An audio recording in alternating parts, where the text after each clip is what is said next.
Hi, everyone. I am Camille Miller, founder of the Natural Life Business Partnership, and you are on nlbp-tv today. It is November 27th of 2018, and we are with Carolyn Marotta of Ancestral Approach out in Coopersburg, Pennsylvania. Thank you, Carolyn, for joining us today. Thank you, Camille. Thanks for having me. Carolyn's one of our charter members. And I asked her to come on today because she was actually doing a Facebook post. I follow you on Facebook, your group, which is really good. You're always putting up terrific stuff. And you were talking about nutritional therapy and the practice of it. So I wanted to get you on our podcast just to talk to you a little bit more about that. So I don't think everyone understands what it is or your particular approach to it. So why don't you start us off with maybe explaining who you are, give a little background, and then let's get into what nutritional therapy is and how you got started in that. Sure. Great. Thank you so much. You're welcome. Yeah, and I'm excited to be here and share a little bit about what I do. So as a nutritional therapy practitioner, but I'm also a mom. I have 3 small kids. I live on a 9-acre, 200-year-old farm in Coopersburg. My husband and I co-own a organic or beyond organic market farm. And in my spare time, I do nutritional therapy. So Nice. Really got into nutritional therapy, I think, for a lot of reasons that or a lot of the same reasons that people do get into nutrition and healthy living is just that I wanted to feel good and I wanted my family to be healthy. So, found a lot of benefits just kind of playing around with nutrition and starting to do some research on our own. So I've been on this journey for probably about 9 years. Nice. Yeah.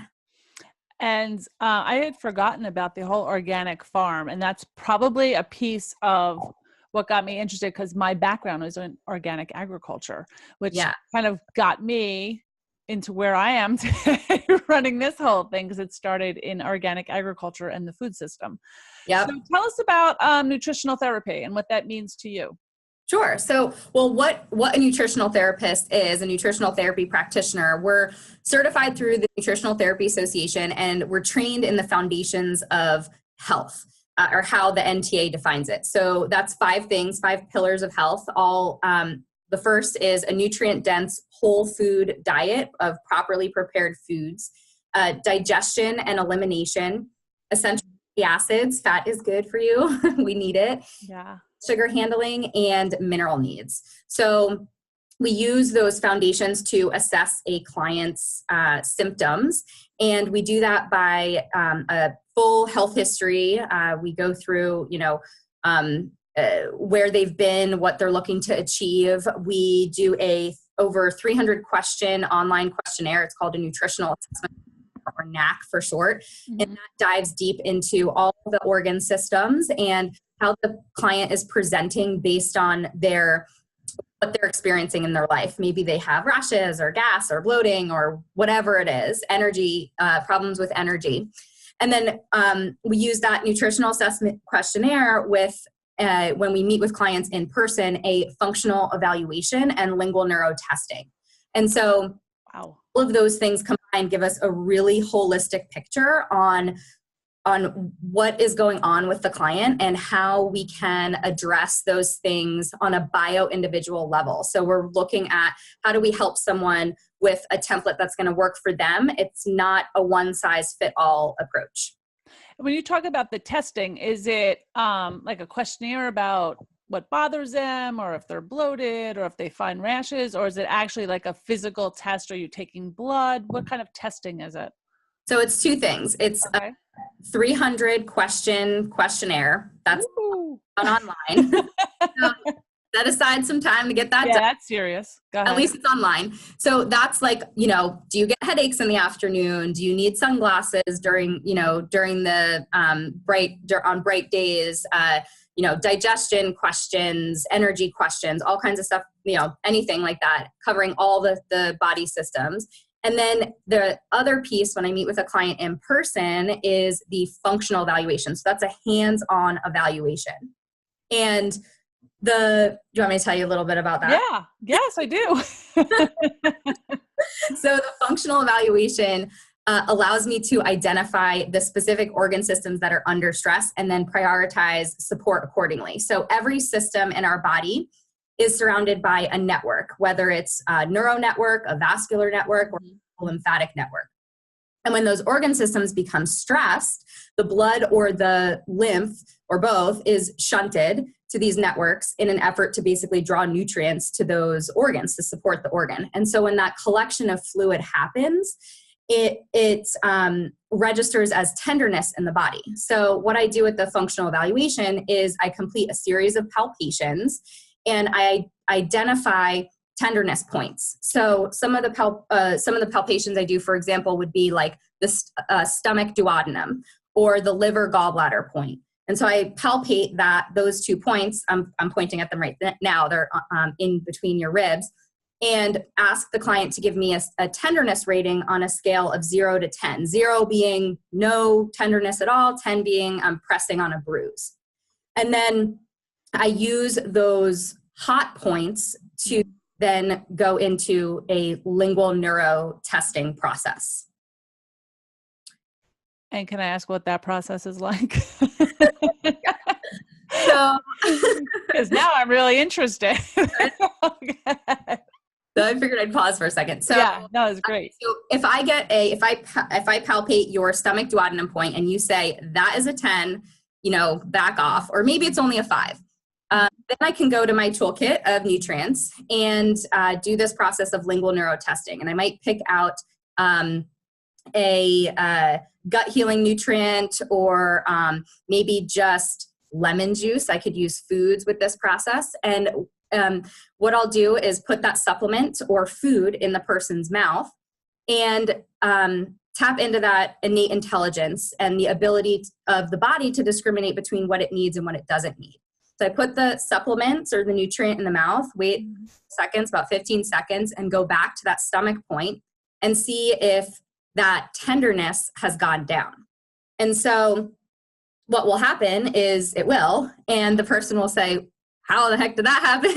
And I'll say, that's your body basically telling you that you need some digestive support, and this is the nutrient that's going to help it. So it's a really effective technique, and it, as I mentioned before, helps to differentiate between a generic plan and a personalized one. So I can do this with supplements. I can do this with food. Simply water helps to fix a lot of things. So opening someone's eyes up to the fact that hydration is actually really important, and it can help support a lot of different systems in your body. So it's a really cool process. It's really eye-opening for clients to understand how what they're putting in their mouth, what they're eating, is actually impacting how they feel, and it brings them back into their bodies. Wow. So could you also I've seen other techniques, and I know that yours is different, but the idea of it's the same. People do muscle testing, and they hold sugar. They hold, I learned out I was allergic to corn that way. No doctor and no allergy test brought that up, but it was actually found through muscle testing that I was allergic to corn. Yeah, same-ish principles. I do the points. So I'm trained with lingual neuro testing, but I could use the same palpations. Okay. Muscle testing. So I could simply put a nutrient by the body and go to that point and see if it reduces the tenderness rating. I can get it both ways, putting the supplement in the mouth or putting the supplement near the body or the food near the body. And what's also really cool is, like you mentioned, figuring out that you were sensitive to corn. I can do the same thing. So I can test for, with lingual neuro testing, if that food is causing a histamine reaction or an allergic reaction in the body. Right. Yeah. And in your practice, so after you find that someone has an allergy or a histamine reaction to something, are you prescribing a supplement, or are you helping them at that point with their diet? I mean, corn is a big one because it's in absolutely everything. Yeah. Although I eat a whole food diet, it was kind of really interesting to learn that was a pretty big trigger for me. But if I ate processed food, it would be in everything that I ate. Oh, yeah, it is. So yeah, it's absolutely all genetically modified on top of it. Right? Exactly. Not helpful. So yeah, there's nothing good about that. Yeah. But yeah, that's exactly right. So what I do with that is I figure out, food wise, what's going to support this person, with the client. And then I can, typically I'm not like a big, take 10 supplements to fix all your problems. I really work with people not only on their, maybe a few supplements to help facilitate the process, but really focusing on the foods that they're eating to help support them reach whatever their goals are. Maybe it's, their digestion's really off. They are having, blood sugar issues, and then working with whatever their goals are. So I always go back to, what does the person need? What do they want? What are they trying to achieve? And then what's the body telling me? What are their signs and symptoms telling me? And then create a plan based on all of those things combined. Now, does everyone have the same nutritional needs? No, absolutely not. So that's the beauty of it. It's a bio-individual approach. So I've never given out the same exact protocol to a client that I just gave to somebody else. Everyone's going to have a different approach based on what their needs are. So there are certain nutrients that are going to help support specific organs, but your liver might need some choline, whereas my liver might just need some vitamin C. So it's just based on what's going on with them. So I'm curious, if two people are eating the exact same diet, can their bodies absorb things differently? Yeah, absolutely. Yeah. That's interesting. Ton of different factors that play into that. Yeah. So even families that may be eating all of the same food, or siblings, or their bodies can react to things completely differently. Completely differently. My son has always hated eggs, and eating a whole food diet, it's like eggs are like a cornerstone. We have eggs breakfast regularly. We have chickens every day. Yeah. We have them every day. So when we looked into that further, we found out that he had he has a problem detoxing sulfur. Oh. These are really, really high in sulfur. And so, his little innate intelligence in his little body said, don't give me that food. I'm not going to be able to digest it well. And so I always wondered why he hated eggs. And when we figured that out, I was like, I stopped pushing eggs on him because, how would you know? Yeah. That's interesting. So we have a question from one of our members. So if you've listened to this podcast before, you'll know if you're a member of NLBP, you are allowed to ask any questions and be a part of all of our interviews. And we have one from Katie. It says, do you use a certain brand of products, or do you make your own for your clients? Ooh, that's a good question. That is one good one. I'm not that crafty to make my own, but I do use a variety of different products. A couple companies that I use to test with are Biotics and Apex Energetics, and also like some, random probiotics. I use Megaspore to do testing and to see if a client responds to that. Some different enzymes. So, yeah.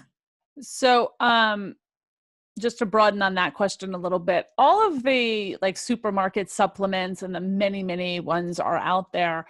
We don't want to call any brands by name, but are there some that are really helpful and others not so much? Yeah, you have to be a good ploy going on right now. Yeah, the supplement industry isn't really well regulated from what I understand. So be very, very cautious if you're buying supplements off of Amazon. There's a lot of counterfeit supplements on Amazon. So getting them from a trusted source, a practitioner or a dispensary that's getting them directly from the manufacturer is really important.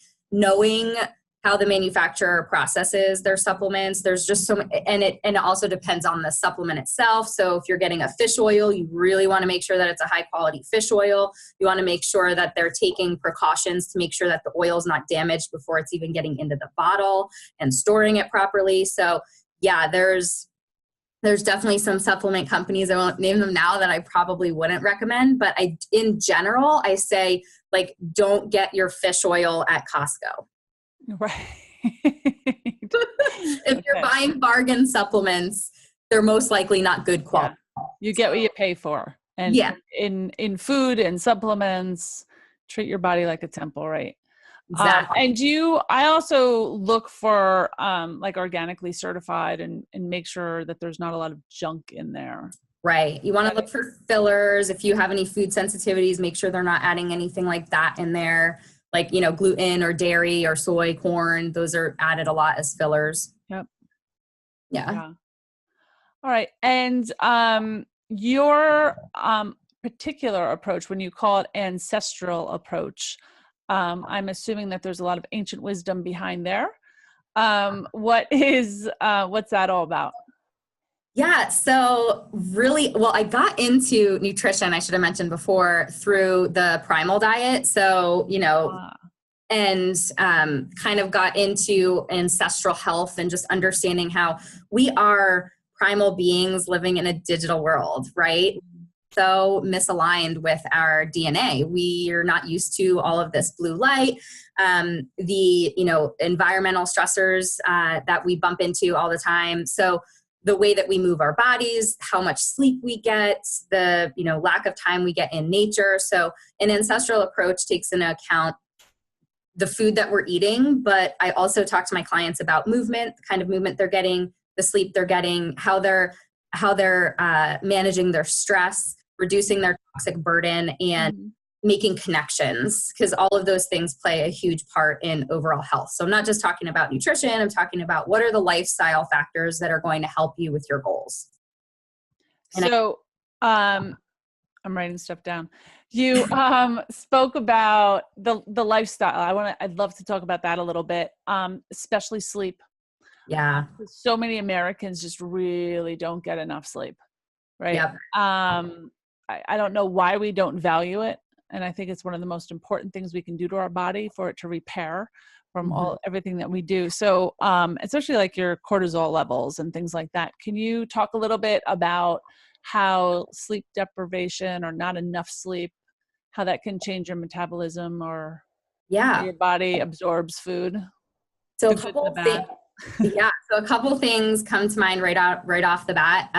Lack of sleep can decrease your insulin sensitivity. So lack of sleep can make you insulin resistant, which is amazing. So basically what that means is when you eat food, the amount of insulin that your body needs to get sugar, glucose into your cells is greater, and your cells start to ignore insulin's response, which we know over time can lead to type 2 diabetes. So just lack of sleep that adds so much stress on your body. That's just one example.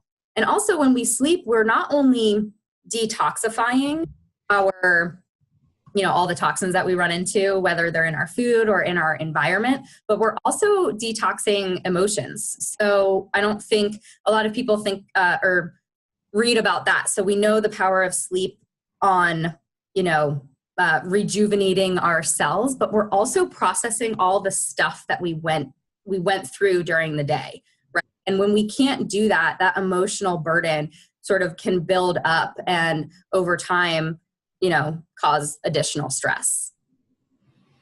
I wonder if sleep deprivation has a lot to do with all the anxiety around people today. Probably. Yeah. It makes sense, right? And I was just gonna add, it's sort of a chicken before the egg scenario. Yeah. Because you need sleep to, have a healthy day, but you also need to eat well throughout the day to have healthy sleep. So you kind of can't do one without the other. So, all of those things that I mentioned, movement, getting out in nature, eating well, reducing your toxic burden, that's going to help you have better sleep. And then sleep is going to help you be able to process, all of the things that you're doing throughout the day, not only your food, but your emotions and feel better. So.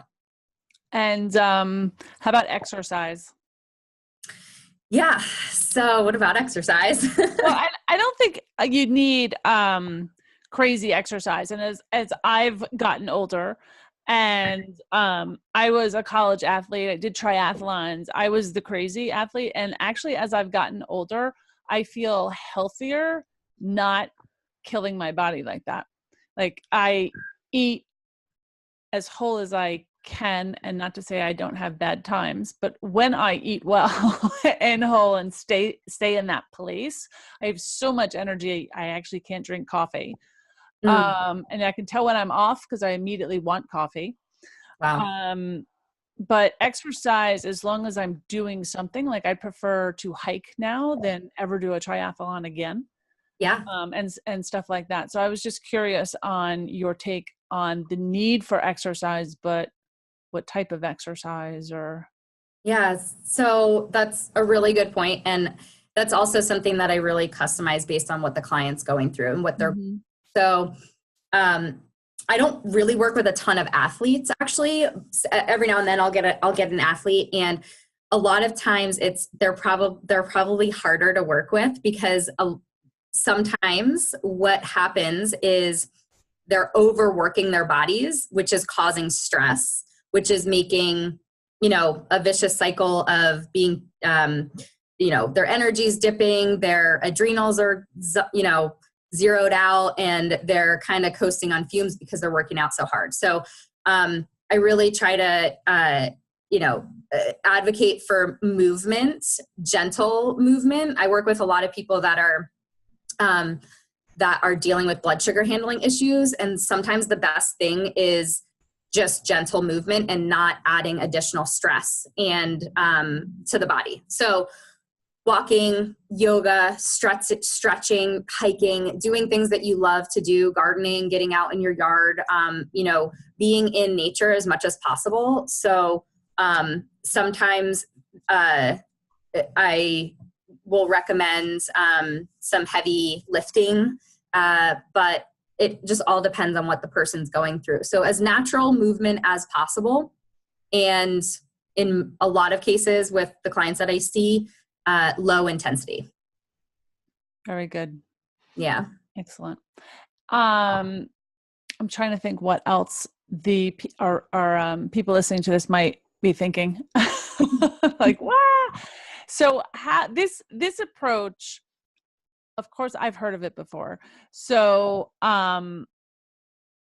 I feel like in today's world, sometimes it's so against when you look at our food pyramid, which I know they got rid of and they're doing something else now, is just so different from what we've heard. Same with the fat craze and the gluten-free now. How do you feel about gluten?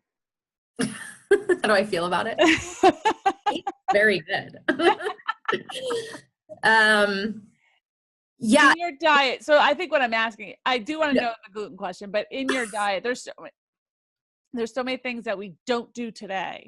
Yeah. Like fat. Like I think fat's a great thing. Right.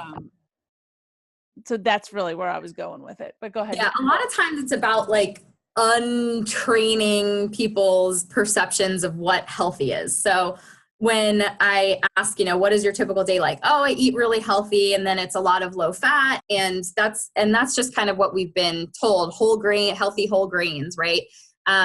But the lack of fats, we're having a fatty acid epidemic in our country. Really, is what's happening. So, lack of fat in the diet or lack of the ability to digest fat, which is a big problem. Can cause, issues with hormones, wound healing slows, your cognitive function slows down. So fatty acids are really important. And so I teach a lot about the importance of healthy fats and being able to digest those healthy fats. And then when it comes to gluten and grains, again, it's all a bio-individual approach. If someone comes to me with a lot of digestive issues and they're just having a hard time, whether it's bloating, gas, whatever, pain. I see a lot of clients that just have like constant abdominal pain. gluten's one thing to go. That's like one of the first things we pull it out, because what we've found is that it causes a lot of digestive discomfort in a lot of people.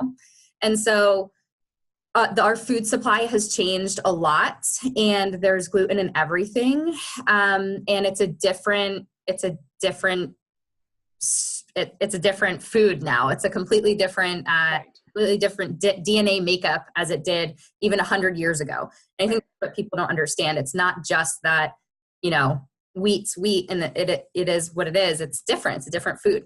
So I educate and, try to help people understand how a seemingly innocent food that is everywhere can really be causing some major damage. And when they take it out and feel better, that's enough proof for them. Right. And that's not to say that they could, never eat it again, but then we start talking about quality. Where are the grains coming from? Is it organic? Is it, non-GMO? How is it being prepared?